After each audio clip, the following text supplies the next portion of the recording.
Syria एक ऐसा देश जो अब तबाह बर्बाद होने वाला है, क्योंकि सीरिया के अवाम ने खुद वहां के प्रेसिडेंट बशर अल असद को देश छोड़ने पर मजबूर कर दिया। और लोगों का कहना है कि बशर अल असद एक तानाशाह प्रेसिडेंट थे जिन्होंने अपनी अवाम पर हमेशा जुल्म किया। वेल दोस्तों, क्या है असली सच्चाई जानेंगे हम इसी वीडियो के जरिए। क्या सच में बशर अल असद एक क्रूर तानाशाह थे? सो दोस्तों, मेरा नाम तारिक है और आप देख रहे हैं past explore with Siraj.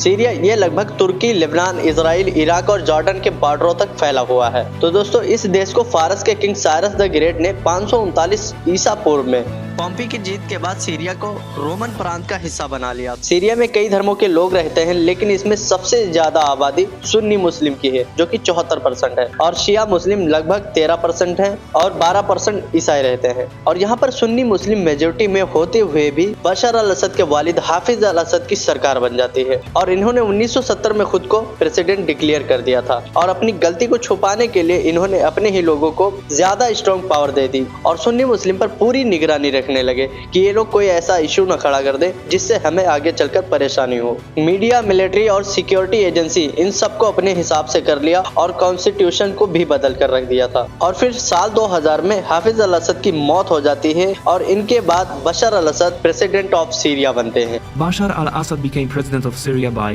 accident.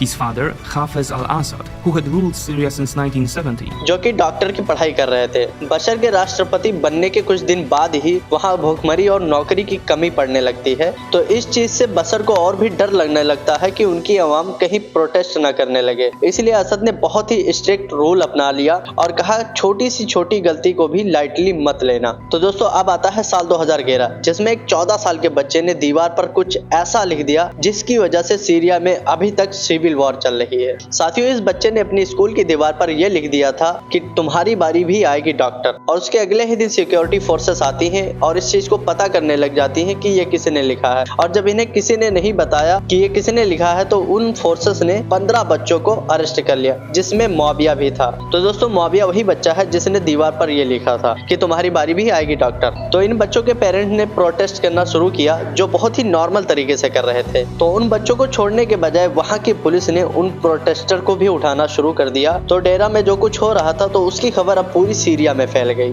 और 2011 जाते जाते सीरिया के कई शहरों में प्रोटेस्ट होना स्टार्ट हो गए थे। 45 दिनों के बाद उन बच्चों को छोड़ दिया जाता है, लेकिन उनकी हालत को देखकर लोग और भी ज्यादा प्रोटेस्ट करना स्टार्ट कर देते हैं। वो इसलिए क्योंकि ये बच्चे बहुत कमजोर हो गए थे और इनके नाखून भी निकाल लिए गए थे। तो इस प्रोटेस्ट में कई लोगों की जानें चली गई, जिसे लेकर जो प्रोटेस्ट अभी तक कुछ शहरों में चल रहे थे वो पूरी सीरिया में स्टार्ट हो गए। और सीरिया की जो फोर्सेस थी उनको लगा कि ये कुछ गलत हो रहा है। जो लोग प्रोटेस्ट कर रहे थे ये उनका साथ देने लगी। इसमें जो मेन रोल था वो रैद अल असद का था और साथ ही इनके साथ एक पैरा कमांडो थे जिनका नाम महरूम था। तो इन सब ने मिलकर एक ग्रुप तैयार किया जिसका नाम था फ्री सीरियन आर्मी।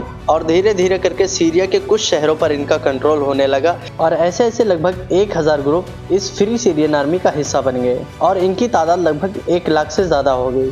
अब यहाँ से सीरियन गवर्नमेंट की प्रॉब्लम और बढ़नी स्टार्ट हो जाती है, क्योंकि जो छोटे छोटे प्रोटेस्ट थे वो अब एक साथ होने लगे और अब फ्री सीरियन आर्मी इनका सरदर्द बन जाती है। और धीरे धीरे दुनिया भर के कई कंट्री भी इस वॉर का हिस्सा बन जाती हैं और अब सीरिया में हर रोज एयर स्ट्राइक होने लगे। साथ ही 2012 में एक और ग्रुप बनता है जिसका नाम होता है जब्त अल नुसरा, जो अपने आप को अलकायदा का फ्रेंचाइज डिक्लेयर करता है। और अब जब्त अल नुसरा का प्रभाव ज्यादा बढ़ने लगा और FSA की आर्मी कमजोर पड़ने लगी। तो फिर अमेरिका ने FSA को हथियार देने से मना कर दिया और 2013 में अबू बकर अल बगदादी ने जब्त अल नुसरा के साथ खुद को मिला लिया और Islamic state Iraq and Syria बना लिया, जिसे हम शॉर्ट में कहेंगे आईसिस। और सीरिया की गवर्नमेंट ने अपने ही लोगों पर केमिकल वेपन का इस्तेमाल करने लगी, जिससे 1000 से ज्यादा लोगों की जानें चली जाती हैं। साथ ही अल असद का एक प्रिजन कैंप था जिसमें 2011 से 2018 तक 30,000 लोगों की जानें चली गई थी, क्योंकि इस जेल में इन्हें बहुत बुरी तरीके से मारा पीटा जाता था। 2013 से 2019 के बीच में जब सारी कंट्री आपस में लड़ रही थी तो इसी बीच एंट्री करते हैं कुर्द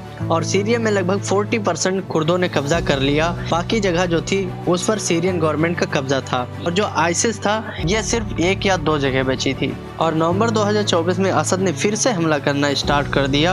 27 नवंबर को रेबल्स ने जवाबी हमला शुरू कर दिया और 2 ही दिन में सीरिया की राजधानी एलेप्पो तक पहुंच गए और 30 तारीख को रेबल्स ने एलेप्पो पर कब्जा भी कर लिया था और इसके बाद रेबल्स ने कई शहरों पर कब्जा किया। अब जैसे ही असद ने देखा कि ये मामला उसके हाथ से निकल रहा है तो वो तुरंत रशिया निकल पड़ा। तो दोस्तों कुछ इस तरह से खत्म होती है सीरिया की तानाशाही। लोगों में आज़ादी के जश्न मनने लगे। असद के देश छोड़ते ही लोगों ने उनके घर को लूटना शुरू कर दिया और जो कुछ भी असद के पोस्टर, बैनर, स्टेचू लगे थे उन सबको अवाम ने तोड़ना शुरू कर दिया। तो दोस्तों ये सीरियन सिविल वार 14 सालों तक चली, जिसमें 5 लाख से ज्यादा लोग मारे गए थे और 13 मिलियन के करीब लोग बेघर हो गए थे। तो दोस्तों ये जानकारी थी कुछ सीरिया से रिलेटेड। और अगर आप अभी तक वीडियो को देख रहे हैं तो आपका बहुत बहुत शुक्रिया। मिलते हैं अगले वीडियो में, तब तक के लिए बाय बाय।